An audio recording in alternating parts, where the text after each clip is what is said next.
Good morning दोस्तों, कैसे हैं आप लोग। आशा करती हूँ कि आप लोग बहुत अच्छे होंगे और अपनी पढ़ाई और प्रैक्टिस दोनों एक साथ कर रहे होंगे। तो अब एक वैकेंसी बहुत ही जल्द आने वाली है, लेकिन आज की ताज़ा खबर यही है कि उसमें टीटी लागू करने की बात चल रही है। देखिए ये कहाँ तक हो सकता है। खैर, मेरा मानना है कि 100% में 2% ही लोग ऐसे होंगे जिन्होंने टीटी क्वालिफाई नहीं कर रखा होगा। बाकी सभी लोगों ने टीटी क्वालिफाई कर रखा होगा। लेकिन प्रश्न इस बात का है कि जिन्होंने नहीं किया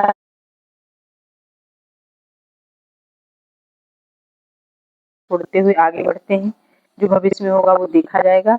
तो आज मैंने 125 प्रश्न लिए हैं। इसमें हम लोग 125 प्रश्नों की प्रैक्टिस करते हैं।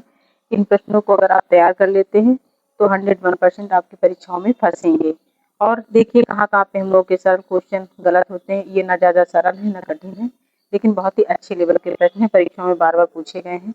तो हम लोग चलिए, तो हम इसमें देखते हैं कि जो पहला प्रश्न इसमें है कि यथाशक्ति में कौन सा समास है। तो जो यथाशक्ति है, जहाँ पर कहीं भी अगर हमारा उपसर्ग जाता है तो वहाँ पे हमारा अव्ययीभाव समास होता है। विकल्प डी सही है। अगला प्रश्न लेते हैं कि नीलगाय। नीलगाय में कौन सा समास है। तो नीलगाय में हमारा, क्योंकि जहाँ पर विशेषण और विशेष की विशेषता बताई जाती है किसी चीज की, तो वहाँ पे हमारा कर्मधारय समास होता है। विकल्प हमारा सी सही है इसमें। अगला प्रश्न है कि लिंग किस भाषा का शब्द है। तो बहुत से लोग तो लिंग हिंदी का शब्द है, लेकिन इस पूछ रहे हैं कि किस भाषा का शब्द है। तो लिंग जो हमारा है वो संस्कृत भाषा का शब्द है। विकल्प सी सही है। अगला प्रश्न है कि ठाकुर शब्द का स्त्रीलिंग क्या होगा। तो ठाकुर शब्द का जो स्त्रीलिंग होगा वो ठकुराइन होगा। विकल्प बी सही है। देखिए इसमें से जो ठकुराइन है इसमें जो बड़ी ये है वो बनी। अगला प्रश्न है चिड़िया शब्द का बहुवचन क्या होगा। तो चिड़िया, जहाँ पर भी कहीं पर भी हमारा आकारांत आता है वहाँ पे हम लोग क्या करते हैं, चंद्र बिंदु लगाकर उसका बहुवचन बना लिया जाता है। बाकी सारे शब्द वैसे ही रहेंगे। जब आकारांत शब्द निकलेगा पीछे से चिड़िया, इसमें हमारा बड़ा निकल रहा है तो ये हमारा आकारांत शब्द है। इसमें हम लोगों ने क्या किया, चंद्र बिंदु लगाकर इसको हमने बहुवचन बना दिया। तो विकल्प हमारा ए सही है। अगला प्रश्न है वह कार मेरी है, इस वाक्य में कौन सा कारक है। तो वह कार मेरी है, तो इसमें जो यहाँ पे जो मेरी शब्द लगा, वैसे तो वह तो सर्वनाम है, लेकिन जो मेरी शब्द लगा है इससे हमारा लगता है ये हमारा संबंधवाचक, ये हमारा संबंध कारक है। विकल्प हमारा बी सही है। अगला प्रश्न है अश्व का पर्यायवाची शब्द क्या होगा। तो अश्व के पर्यायवाची, आप लोग पर्यायवाची बहुत अच्छे से पढ़िए क्योंकि पर्यायवाची हर परीक्षाओं में आते हैं। तो अश्व का पर्यायवाची कौन सा है। देखिए अश्व का पर्यायवाची घोड़ा है, घोटक है और साधु, तो ये सारे हमारे अश्व के पर्यायवाची हैं। विकल्प हमारा ए सही है। अगला प्रश्न है कि इसमें देखिए कुछ मिलान किया गया है। पूछ रहा है कि कौन सा पर्यायवाची युग्म सही नहीं है। तो इसमें पूछ रहा है, तो ये हमारा लग रहा है कि इसमें विकल्प ए बता रहा है कि कमल मृणाल, कमल का जो पर्यायवाची मृणाल है ये युग्म सही नहीं। बाकी ओस का निहार होता है, आकाश का अब्र माने आकाश होता है, द्विज माने गाय होता है, द्विज माने दांत भी होता है, द्विज माने ब्राह्मण भी होता है। अगला प्रश्न है कि उत्थान का विलोम क्या होता है। तो उत्थान का विलोम जो होता है वो पतन होता है। उत्थान माने किसी चीज की प्रगति करना, पतन माने ह्रास होना या नीचे गिरना। विकल्प बी सही है। अगला प्रश्न है उल्लास का विलोम शब्द क्या होगा। तो उल्लास माने थी खुशी, विषाद माने दूर हो जाता है। विकल्प हमारा बी सही है। देखिए प्रश्न बहुत सरल लग रहे हैं, लेकिन यही प्रश्न मेरे गलत हुए हैं जिसके कारण आज मैं यहाँ पे हूँ। और आप लोग भी बिल्कुल भी ये मत सोचिए कि सरल क्वेश्चन है। अब मैं तो आप लोगों से यही कहूँगा कि सरल क्वेश्चन समझ के बिल्कुल मत छोड़िएगा।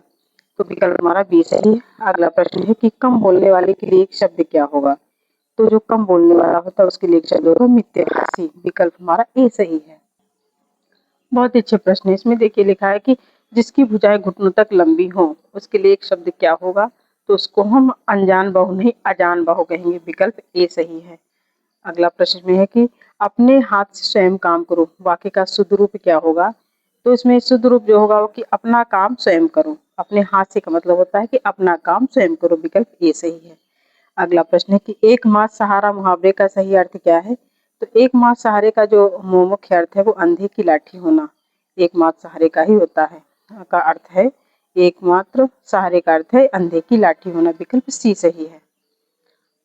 अगला प्रश्न है कि ऊंट के मुंह में जीरे का सही अर्थ क्या है।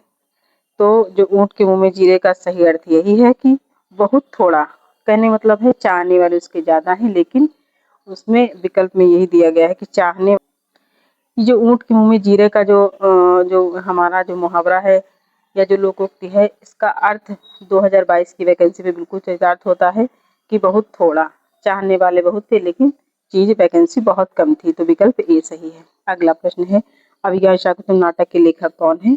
तो अभिज्ञान शाकुंतलम जो रचना है, ये हमारी अभिज्ञान शाकुंतलम रचना जो कालिदास की अंतिम रचना है, तो ये विकल्प हमारा सी सही है। अगला प्रश्न है, इनमें से कौन सा नाटक भास का नहीं है? तो मालविका निगमित्रम भास का नहीं है, ये हमारे कालिदास का नाटक है। और बाकी प्रतिभा नाटक, उर्भंग और दुर्भाग्यम ये भास के नाटक हैं। बाकी विकल्प डी सही है। अगला प्रश्न है, स्वप्नवास दत्तम के नाटक के लेखक कौन है? तो ये स्वप्नवास दत्तम जो नाटक है वो भास का नाटक है। विकल्प बी सही। अगला प्रश्न है, भारवी की माता का नाम क्या था? तो जो भारवी की माता का नाम था सुशीला था। विकल्प ए सही है। अगला प्रश्न है, शिशुपाल वध रचना के लेखक कौन है? तो शिशुपाल वध जो रचना है वो माघ की रचना है। विकल्प हमारा ए सही है।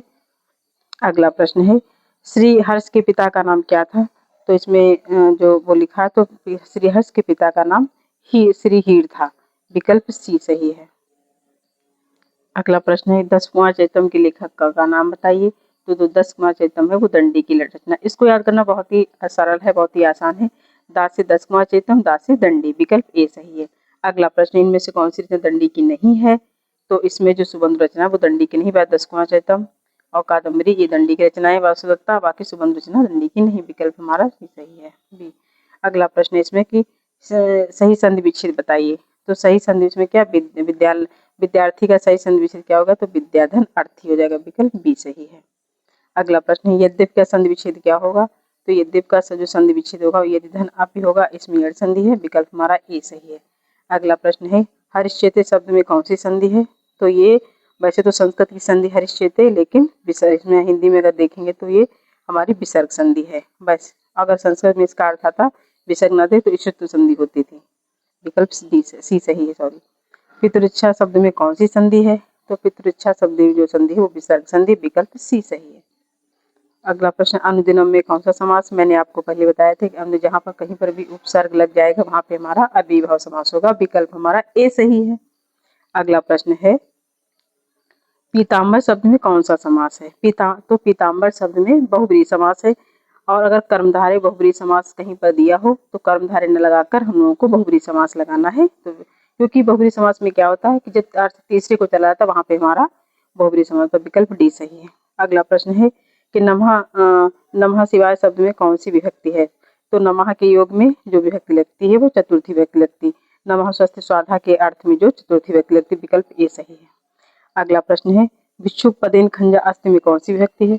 तो जहाँ कहीं पर भी देखे अक्षा काड़ा है और खलवाटा है तो इसमें हमारी तृतीय विभक्ति लगती है। तो भिक्षुक पदेन खंजा मतलब जो भिक्षुक है अपने पैरों से विकलांग है। विकल्प हमारा सी सही है।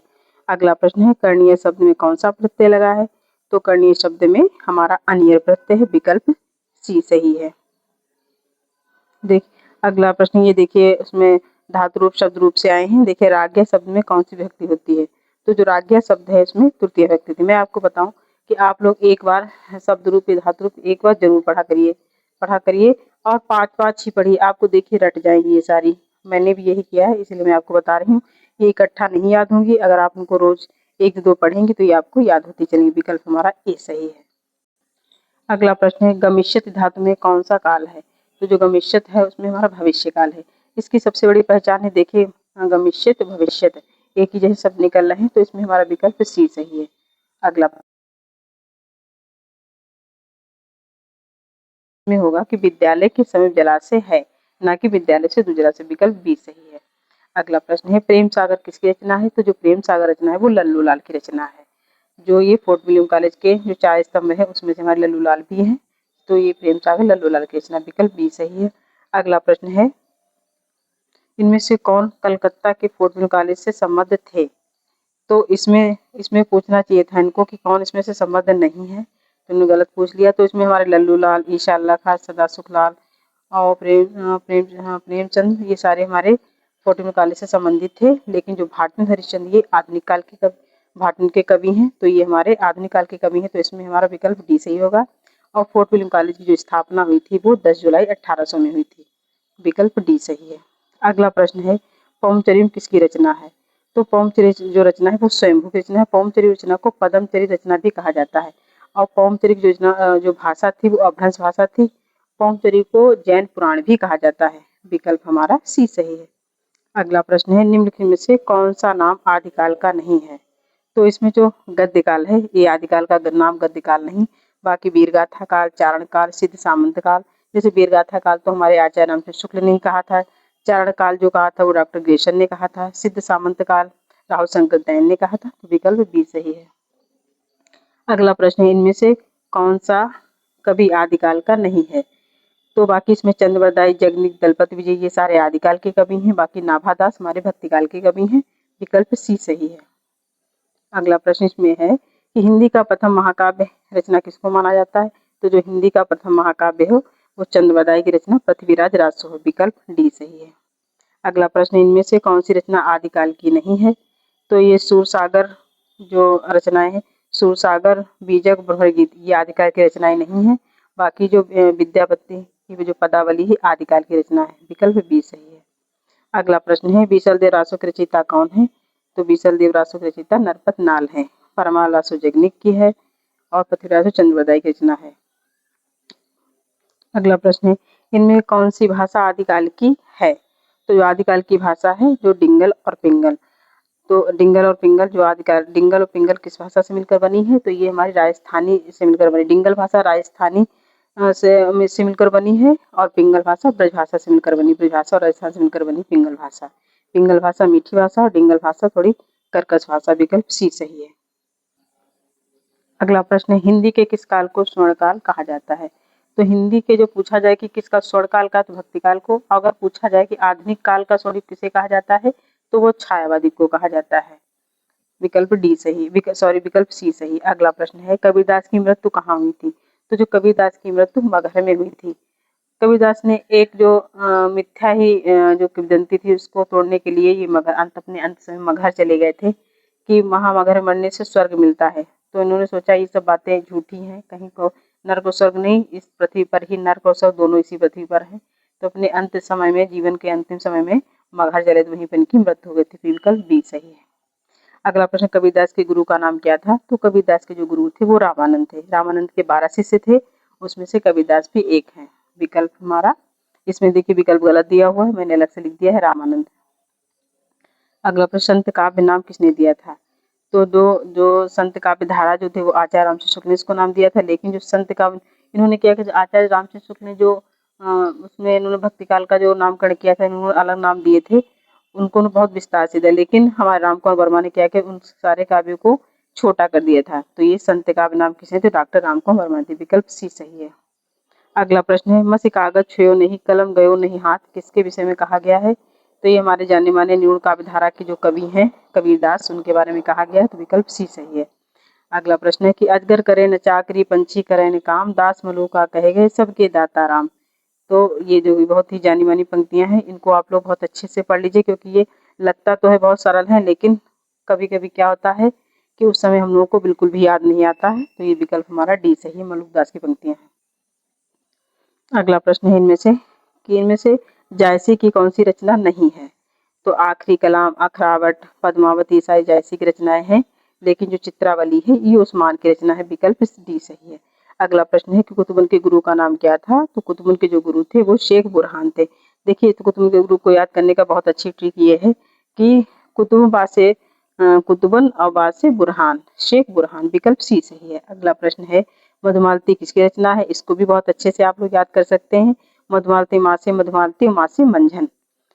विकल्प सी सही है। और मृगावती कुतुबुन की रचना है, मधुमालती मंझन की रचना। अगला प्रश्न है, पद्मावत को समासोक्त किसने कहा? तो पद्मावत को समासोक्त जो कहा था वो आचार्य रामचंद्र शुक्ल ने कहा था। विकल्प बी सही है। अगला प्रश्न, अष्टसाम में कौन सम्मिलित नहीं है? तो अष्टसाम में जो हमारे कुंभनदास, श्री स्वामी गोविंद स्वामी, नंददास, चतुर्भुजदास ये सारे अष्टसाम के कवि हैं, जिसमें 4 वल्लभाचार्य के शिष्य हैं और 4 हमारे विठलनाथ के शिष्य हैं। तो विकल्प हमारा सी से, केशवदास रीतिकाल के प्रवर्तक हैं। विकल्प सी सही है। अगला प्रश्न है, सूरदास कौन सी काव्य धारा के प्रथम कवि थे? तो सूरदास जो हमारी आचार्य रामचंद्र शुक्ल ने 2 काव्य धारा में कृष्णश्री शाखा और रामश्री शाखा में दो भागों में बांटा है, तो उसमें से कृष्णश्री शाखा के जो प्रवर्तक है, प्रतिनिधि कवि है, वो हमारे सूरदास है। विकल्प ए सही है। अगला प्रश्न, सूरदास किसके शिष्य थे? तो सूरदास जो थे वो बल्लभाचार्य के शिष्य थे, और बल्लभाचार्य के जो पुत्र का नाम था विठलनाथ था। तो ये जो सूरदास है बल्लभाचार्य के शिष्य, विकल्प ए सही है। इनमें से कौन पुष्टमार्गी कवि कौन थे? तो सूरदास हमारे पुष्टमार्ग काव्यधारा के कवि थे। बाकी जयसी आदिकाल के कवि हैं, तुलसी भक्तिकाल के कवि थे, न्यू काव्यधारा के कवि हैं। विकल्प हमारा ए सही है। अगला प्रश्न है कि कृष्ण गीतावली के रचनाकार कौन है? तो कृष्ण गीतावली तुलसीदास की रचना है, जिसको आचार्य राम शुक्ल ने तुलसीदास की 12 रचनाओं को माना है। विकल्प ए सही है। अगला प्रश्न है, गोस्वामी जी के पिता का नाम क्या था? तो गोस्वामी का मतलब होता है, तुलसीदास के पिता का नाम था आत्माराम दुबे, माता का नाम हुसी था, पत्नी रत्नावली थी। विकल्प हमारा बी सही। अगला प्रश्न, रामचरितमानस की भाषा क्या थी? तो जो रामचरितमानस की भाषा थी वो अवधी भाषा, रामचरितमानस अवधी भाषा में लिखा गया 1631 में। विकल्प ए सही। अगला प्रश्न है कि बिहारी किस काव्यधारा के कवि हैं? तो जो बिहारी हैं, बिहारी हमारे रीति सिद्ध काव्यधारा के प्रतिनिधि कवि हैं। विकल्प ए सही है। अगला प्रश्न है कि दृग ऊर्जत टूटत कुटुम जुरत चतुर्चित प्रीत, यह कथानक किसका था? तो ये बिहारी की पंक्तियां हैं, बिहारी से ली गई हैं। विकल्प ए सही है। अगला प्रश्न, इनमें से कौन सा कवि ऋतुमुक्त नहीं है? तो बिहारी ऋतुमुक्त काव्यधारा के कवि हैं। बाकी घनानंद, आलम, बोधा ये सारे रीतिमुक्त काव्यधारा के, बिहारी रीति सिद्ध काव्यधारा के। विकल्प डी सही है। अगला प्रश्न है, घनानंद किस वर्ग के कवि थे? तो घनानंद, आलम, बोधा और द्विजदेव ये हमारे रीतिमुक्त काव्यधारा के कवि। विकल्प बी सही है। अगला प्रश्न है कि रामचंद्रिका किस कवि की रचना थी? तो ये जो रामचंद्रिका वो रीतिकाल के प्रवर्तक केशवदास की रचना। विकल्प सी सही है। अगला प्रश्न, बिहारी की रचना का क्या नाम था? तो बिहारी की रचना का नाम बिहारी सतसई था। बिहारी सतसई में कितने दोहे हैं? तो इस बताऊं, मेरे छोटे छोटे प्रश्न गलत हो गए, उसी से मेरा सिलेक्शन रुक गया। विकल्प मेरा बी सही है। अगला प्रश्न है कि भारतम जी ने किस पत्रिका का संपादन किया था? तो भारतम ने जो है 3 पत्रिका निकाली थी, कविचंद सुधा, रामचंद्रिका और बालाबोधिनी पत्रिका। तो जो कविचंद सुधा है वो भारतम जी की पत्रिका है, का संपादन भारतम जी ने किया था। विकल्प सी सही। अगला प्रश्न है, भारतम ने किस नाटक में अभिनय किया था? तो भारतम जी ने जानकी मंगल नाटक में लक्ष्मण का अभिनय किया था। ये जो हिंदी का प्रथम नाटक इसको माना जाता है, लेकिन ये शीतला प्रसाद त्रिपाठी का। विकल्प ए सही है। अगला प्रश्न है, भारतीय किस उपन्यास में आधुनिकता की शुरुआत मानी जाती है? तो भारत से परीक्षा गुरु जो नाटक था, इसका प्रकाशन 1882 में हुआ था, और ये जो है हिंदी का जो प्रथम उपन्यास माना जाता है इसको, दाना श्रीनिवास दास का। विकल्प बी सही है। अगला प्रश्न है, द्विवेदी की कविता कौन सी है? तो द्विवेदी की कविता की विशेषता क्या थी, ये पूछ रहे हैं। तो उपदेशात्मकता, वृत्तात्मकता, ये द्विवेदी की कविता की विशेषता थी। वृत्तात्मक इसकी प्रमुख थी। विकल्प ए सही है। अगला प्रश्न है कि मैक्सवेल गुप्त ने इतिहास के उपेक्षित नारी पात्र को अपनी किस पुस्तक प्रतिष्ठित किया था? तो ये साकेत रचना है मैक्सवेल गुप्त की, उसमें उन्होंने प्रतिष्ठित किया था। विकल्प हमारा डी सही है। अगला प्रश्न है, मैं नीर भरी दुख की बदली, यह कथन किसका था? तो ये जो हमारी जानी मानी आधुनिक काल की 4 स्तंभों में से जो एक मानी जाती है, महादेव वर्मा जी, उनका कथन है कि मैं नीर भरी दुख की बदली। विकल्प ये सही है। अगला प्रश्न है, हिंदी काव्य की आधुनिक मीरा किसे कहा जाता है? तो ये महादेव वर्मा को कहा जाता है। विकल्प ये सही है। इसी तरीके से अगला प्रश्न है कि छायावादी का प्रवर्तक किसे माना?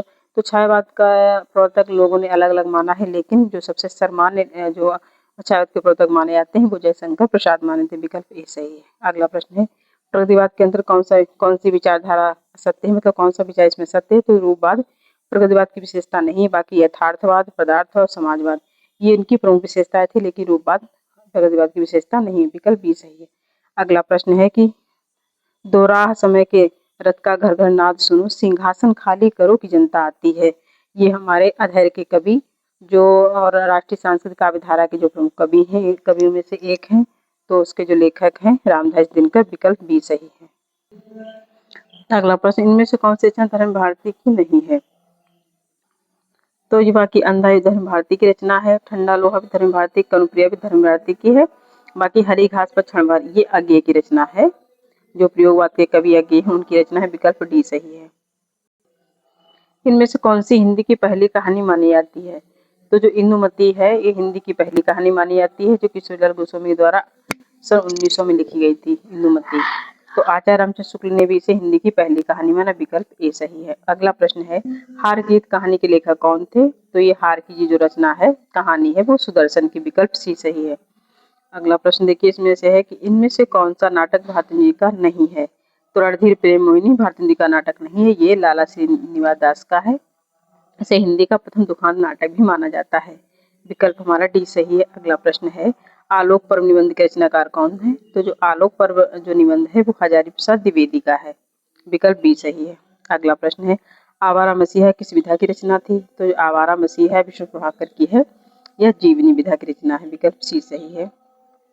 अगला प्रश्न में से कौन सा लेखक जीवनी लेखक नहीं है? तो जो अगर देखा जाए तो प्रयोगवाद के जो हमारे जाने माने प्रवर्तक हैं अज्ञे, ये अज्ञे ने कोई भी जीवनी नहीं लिखी, बाकी रामविलास शर्मा, अमृत राय, विष्णु प्रभाकर, इन सब लोगों ने जीवनी लिखी, लेकिन अज्ञे ने।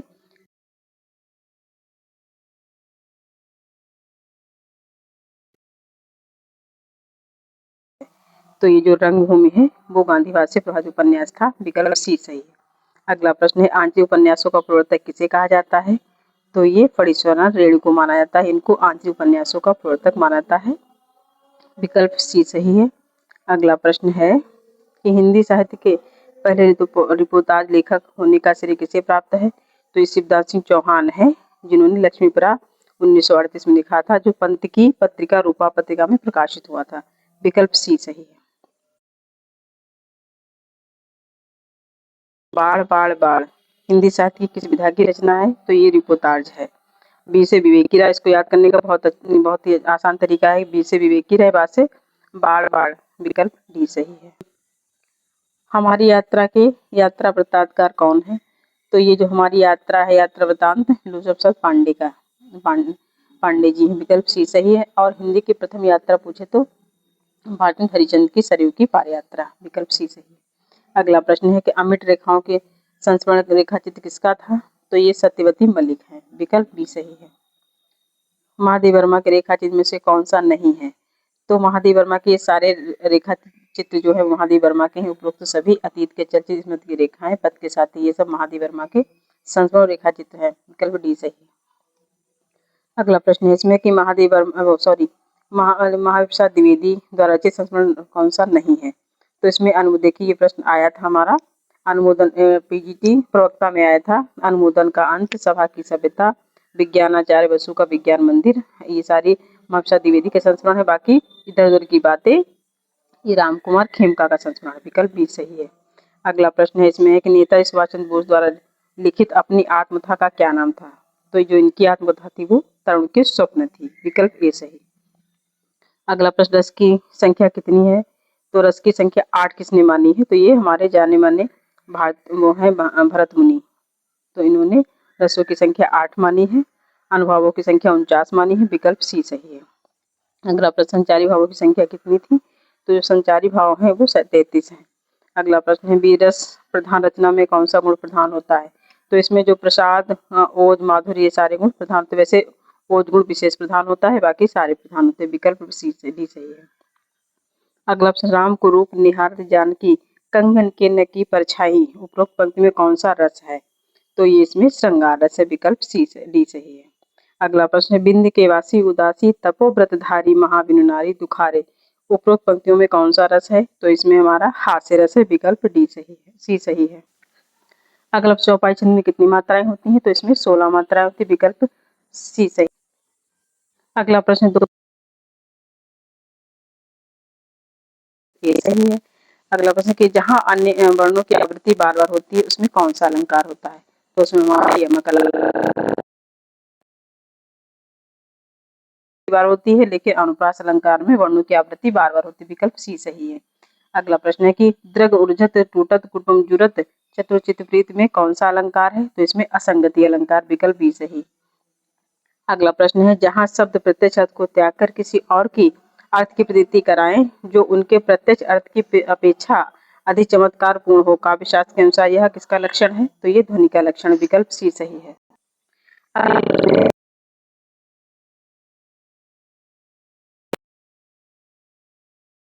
पंक्तियां हैं, तो ये हमारे देव कवि की पंक्ति है, विकल्प सी सही है। अगला प्रश्न है कि को घटिए ब्रस भानुजा में हलधर के वीर में कौन सी व्यंजना है? तो इसमें अर्थ, यहाँ पे अर्थ के आधार पे शब्दों के आधार पे अर्थ नहीं निकला तो यहाँ पे हमारी आर्थी व्यंजना विकल्प बी सही है। अगला प्रश्न, किस शब्द शक्ति की प्रतीति सबसे पहले हुआ करती है? तो जो इसमें 3 शक्तियां हैं, अविधा, लक्षणा और व्यंजना, तो इसमें सबसे जो पहली है वो अविधा है, विकल्प सी सही। अगला प्रश्न है, हिंदी भाषा की उत्पत्ति किससे हुई है? तो ये शौरसेनी अपभ्रंश से हुई, विकल्प सी सही है। अगला प्रश्न है, अपभ्रंश के प्रथम महाकवि कौन है? तो अपभ्रंश के जो प्रथम महाकवि वो स्वयंभू, विकल्प बी सही है। अगला, देवनागरी लिपि में स्वरों की संख्या कितनी है? तो इसमें 11 स्वर है, विकल्प ए। अगला प्रश्न, इनमें से पश्चिमी हिंदी की बोली कौन सी नहीं है? तो बघेली ये पूर्वी हिंदी की बोली है, बाकी ब्रजभाषा, कन्नौजी और बुंदेली ये सारी पश्चिमी हिंदी की बोली है, बाकी बघेली, अवधी, छत्तीसगढ़ी पूर्वी हिंदी की बोली, विकल्प बी सही है। अगला प्रश्न, इनमें से कौन राजस्थान की बोली नहीं है? तो बुंदेली ये हमारी पूर्वी हिंदी की बोली, बाकी मारवाड़ी, मेवाती और मालवी ये सारी राजस्थान की बोलियां हैं, विकल्प बी सही है। अगला प्रश्न है, किसी सीमित क्षेत्र में बोली जाने वाली स्थानीय भाषा को क्या कहते हैं? तो इसको बोली कहते हैं, विकल्प सी सही है। अगला प्रश्न है कि पूर्वी हिंदी का विकास इनमें से किस अपभ्रंश से हुआ था? तो जो पूर्वी हिंदी का विकास अर्धमागधी से हुआ था। अर्धमागधी की 3 भाषाएं हैं, अवधी, बघेली और छत्तीसगढ़ी, विकल्प बी सही है। अगला प्रश्न है कि अपभ्रंश काव्य का सुप्रसिद्ध छंद कौन सा है? तो इसमें पददारिया छंद जो है इससे अपभ्रंश काव्य का सुप्रसिद्ध छंद है, विकल्प बी सही है। अगला प्रश्न है, ध्वनि को काव्य की आत्मा मानकर ध्वनि संप्रदाय का प्रतिपादन किसने किया था? तो जो ध्वनि संप्रदाय के जो प्रवर्तक अगर पूछेगा तो ये आनंद वर्धन ने किया, तो विकल्प डी सही है। अगला प्रश्न है, ध्वनि संप्रदाय को व्यवस्थित करने का श्रेय किसे दिया जाता है? ध्वनि संप्रदाय के प्रवर्तक हैं तो वो आनंद वर्धन है, बाकी इसको व्यवस्थित करने का श्रेय अभिनव गुप्त को दिया जाता है, विकल्प सी सही है। कन्नौजी हिंदी की किस उपभाषा की 5? विकल्प बी सही। अगला प्रश्न, इनमें से कौन सी ध्वनि अंतर,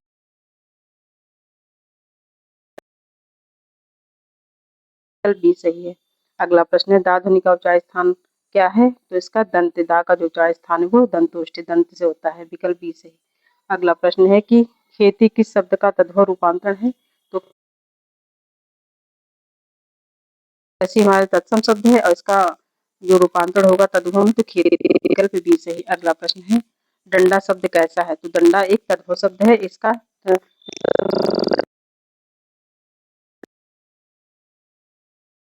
क्या होगा? तो सूर्योदय का जो संधि सूर्यधन उदय हो जाएगा, विकल्प बी सही है।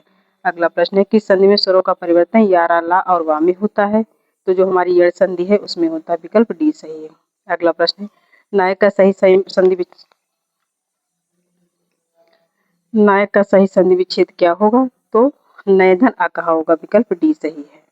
तो मिलते हैं नेक्स्ट वीडियो में। प्रश्न कैसे लगे हो कमेंट में जरूर बताइएगा, बहुत ही अच्छे प्रश्न हैं।